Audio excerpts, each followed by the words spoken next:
Good morning students. बच्चों, आज का मेरा टॉपिक है रक्षा में हत्या। यह हिंदी विषय का पाठ संख्या 13 है एवं यह कक्षा 5 के लिए है। बच्चों, रक्षा में हत्या एक रोचक कहानी है। यह कहानी है केशव और उसकी बहन श्यामा की। इसमें एक कबूतरी भी है जो केशव के छज्जे पर अंडे देती है। केशव और श्यामा को उन अंडों को देखने की जिज्ञासा उत्पन्न होती है। तो आइए बच्चों, इस रोचक कहानी को पढ़ते हैं और रक्षा में हत्या का क्या तात्पर्य है इसे समझते हैं। बच्चों, पृष्ठ संख्या 65 अर्थात 65 खोलिए।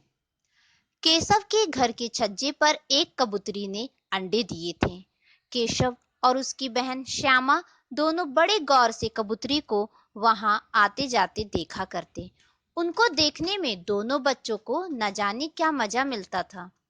उनके मन में भांति भांति के प्रश्न उठते। अंडे कितने बड़े होंगे, किस रंग के होंगे, कितने होंगे, उनमें से बच्चे कैसे निकल आएंगे, बच्चों के पंख कैसे निकलेंगे, घोंसला कैसा है। इस तरीके से उनके मन में कई प्रश्न उठते हैं, पर इन प्रश्नों का उत्तर देने वाला कोई ना था। अम्मा को घर के काम धंधों से फुर्सत ना थी और बाबूजी को पढ़ने लिखने से। दोनों आपस में ही प्रश्नोत्तर करके अपने मन को संतुष्ट कर लिया करते थे। श्यामा कहती, क्यों भैया, बच्चे निकलकर फुर से उड़ जाएंगे। अर्थात चिड़िया से संबंधित उन बच्चों के मन में बहुत से प्रश्न थे, लेकिन ना ही इसके लिए उनके पिता के पास समय था और ना ही उनकी माता के पास। दोनों बच्चे खुद में ही बातें करके संतोष कर लेते थे। श्यामा अपने भैया से पूछती है कि क्या कबूतरी के बच्चे निकलकर उड़ जाएंगे। केशव पंडिताई भरे अभिमान से कहता, क्यों रे पगली, पहले पंख निकलेंगे, बिना परों के बेचारे कैसे उड़ेंगे। केशव गर्व के साथ कहता है कि कबूतरी के बच्चों के पहले पंख निकलेंगे, तब जाकर वो उड़ने योग्य बनेंगे। आगे देखिए। श्यामा ने पूछा, बच्चों को क्या खिलाएगी बेचारी। श्यामा कबूतरी के बारे में सोचते हुए कहती है कि कबूतरी अपने बच्चों को क्या खिलाएगी।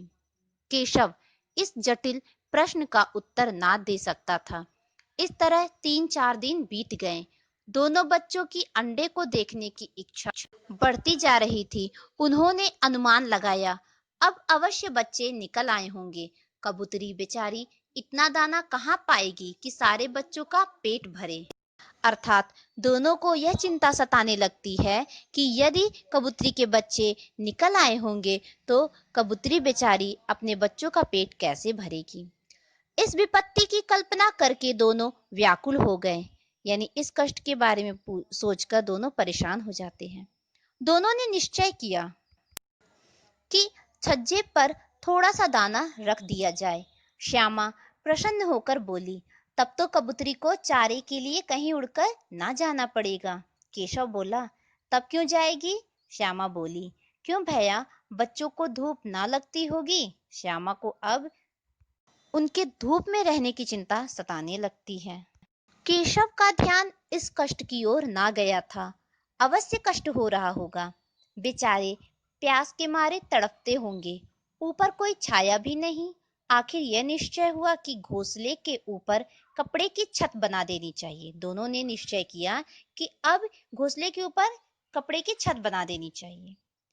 पानी की प्याली और थोड़े से चावल रख देने का प्रस्ताव भी पास हुआ। दोनों ने यह भी निश्चय किया कि वहां पर हम पानी की प्याली और थोड़े से चावल रख देंगे। आगे देखिए। दोनों बच्चे बड़े उत्साह से काम में लगे। श्यामा माता की आंख बचाकर मटके से चावल निकाल लाई।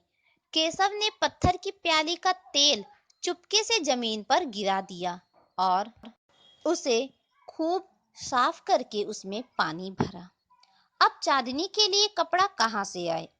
अब दोनों सोचने लगते हैं कि कबूतरी के बच्चों को छाया देने के लिए कपड़े कहाँ से आएंगे। फिर ऊपर बिना तीलियों के कपड़ा ठहरेगा कैसे, और तीलियां खड़ी कैसे रहेंगी? दोनों बच्चे सोचने लगते हैं, यदि कपड़े लगा भी दिए जाएं तो वो ठहरेंगे कैसे और तीलियां कैसे खड़ी रहेंगी? केशव बड़ी देर तक इसी उधेड़-बुन में रहा। अंत में उसने यह समस्या भी हल कर ली। श्यामा ने बोला, जाकर कूड़ा फेंकने वाली टोकरी उठा ला। अम्मा जी को मत बताना। श्यामा दौड़कर टोकरी उठा लाई।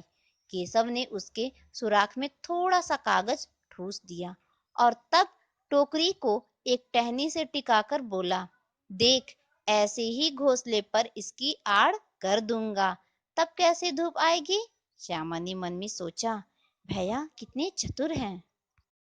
कि देखिए, गर्मी के दिन थे, बाबूजी दफ्तर गए हुए थे।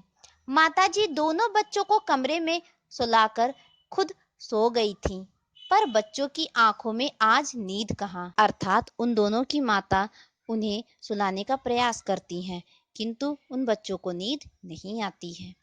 वे आंखें बंद किए मौके का इंतजार कर रहे थे। जो ही मालूम हुआ कि अम्मा जी अच्छी तरह सो गईं, दोनों चुपके से उठे और बहुत धीरे से द्वार की सिटकनी खोलकर बाहर निकल आए। अंडों की रक्षा करने की तैयारियां होने लगी, अर्थात दोनों बच्चे कबूतरी के बच्चों को देखने के लिए एवं उनकी रक्षा के लिए इतने उत्साहित थे कि वह धीरे से द्वार की सिटकनी खोलते हैं और बाहर निकल आते हैं। अब आगे देखिए। केशव कमरे से एक स्टूल उठा लाया, पर जब उससे काम ना चला तो नहाने की चौकी लाकर स्टूल के नीचे रखी। डरते डरते स्टूल पर चढ़ा। श्यामा दोनों हाथों से स्टूल को पकड़े हुई थी। स्टूल के चारों पांव बराबर नहीं थे। जरा सा दबाव इधर उधर होने से वह हिल जाता था। वह श्यामा को दबी आवाज से डांटता, अच्छी तरह पकड़, नहीं तो उतर कर बहुत मारूंगा। मगर बेचारी श्यामा का मन ऊपर छज्जे पर था। बच्चों, आज के लिए बस इतना ही। अगले वीडियो लेक्चर में हम इस कहानी के शेष भाग को पढ़ेंगे। तो आइए आज का प्रश्न देखते हैं। प्रश्न, सही विकल्प पर सही का चिन्ह लगाइए। बच्चों, हमें सही विकल्प के सामने सही का निशान लगाना है। प्रश्न संख्या क, केशव के घर के छज्जे पर किसने अंडे दिए थे? विकल्प देखिए, पहला कबूतरी ने, दूसरा तोती ने, तीसरा चिड़िया ने या चौथा बैया ने। बच्चों, इस प्रश्न का उत्तर मैंने आपको पिछले वीडियो लेक्चर में बताया है, तो इसका सही उत्तर क्या होगा? तो इस प्रश्न का सही उत्तर है पहला कबूतरी ने। केशव के घर के छज्जे पर कबूतरी ने अंडे दिए थे। अगला प्रश्न खा, व्याकुल शब्द का अर्थ है पहला परेशान, दूसरा उत्सुक, तीसरा खुश या चौथा अन्य। बच्चों, इस प्रश्न का भी उत्तर मैंने आपको आज की वीडियो लेक्चर में बताया है। तो इस प्रश्न का सही उत्तर है पहला परेशान, अर्थात व्याकुल शब्द का अर्थ होता है परेशान। अगला प्रश्न ग, बच्चों को धूप ना लगती होगी, यह किसने कहा? पहला केशव ने, दूसरा श्यामा ने, तीसरा एक बच्चे ने या चौथा माँ ने। तो इसका सही उत्तर है दूसरा, श्यामा ने। अगला प्रश्न, रिक्त स्थान भरिए। बच्चों, हमें इन दिए गए वाक्यों में जो खाली स्थान है उन्हें भरना है।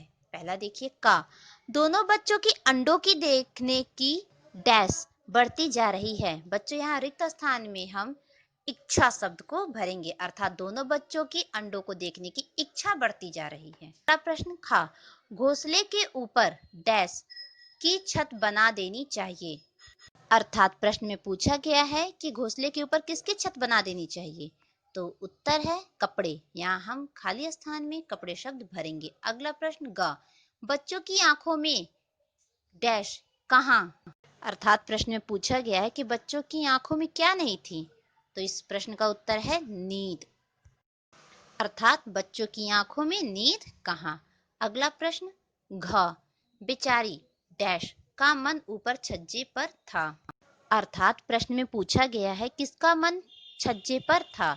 यहाँ रिक्त स्थान में हम श्यामा लिखेंगे, अर्थात बेचारी श्यामा का मन ऊपर छज्जे पर था। बच्चों, आप सभी को इन प्रश्नों के उत्तर को अपनी कॉपी में लिखना है। आज के लिए बस इतना ही। Thank you children.